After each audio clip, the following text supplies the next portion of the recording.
City. Las Vegas Sands Corp, owner of resorts in Macau, Singapore and the United States. So what we're doing here is starting with the largest listed gaming corporation in the world, which is Las Vegas Sands. And people, if you've been to Vegas, will know that their particular property there is called the Venetian, which is the one that looks like a fake Venice. It's even got the big, bell tower of St. Mark's Cathedral out the front. The Palazzo.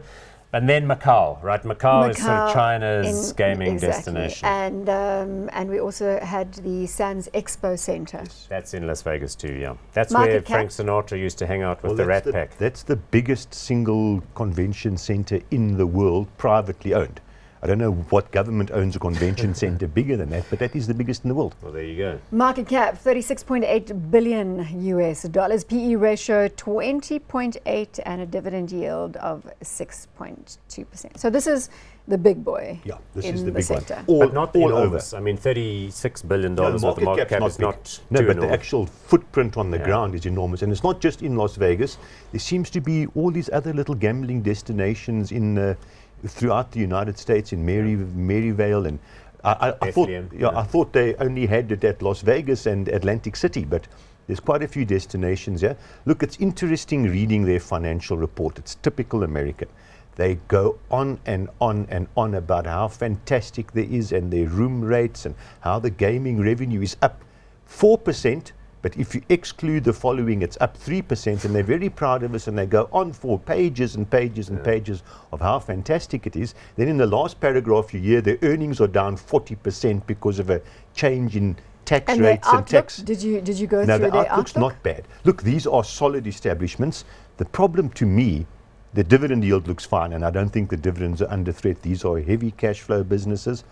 But at 20 PE with a relatively modest earnings outlook, no, that's heavy. It's quite a high PE. Macau is also a problem. Listen, Macau was an island like Hong Kong off the Chinese mainland where the Chinese government some decades ago said they were allowed gambling. And, gambling inside of China, the rest of China is sort of semi-illegal. So it was an enormous build, and the big Americans got in there, Wynn got in there, Las Vegas While Sands you're got in there. chatting, can we put the share price Yes, let's do graph that, on? because I think that's going to show where Macau becomes a problem. So in 2014, people start worrying about the crackdown on corruption. Xi Jinping's got this whole thing about not giving people freebies and taking them on trips to Macau. So that's the problem. I think overall, slight recovery there in 2016, and then a dip again.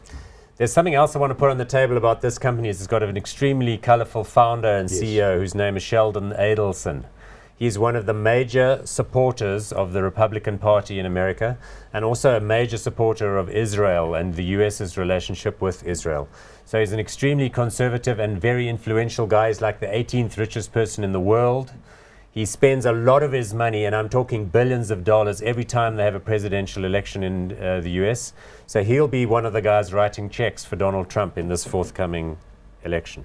Noted. Hot or Impressive. I wouldn't. No. Maybe I'm biased. I don't really like gambling.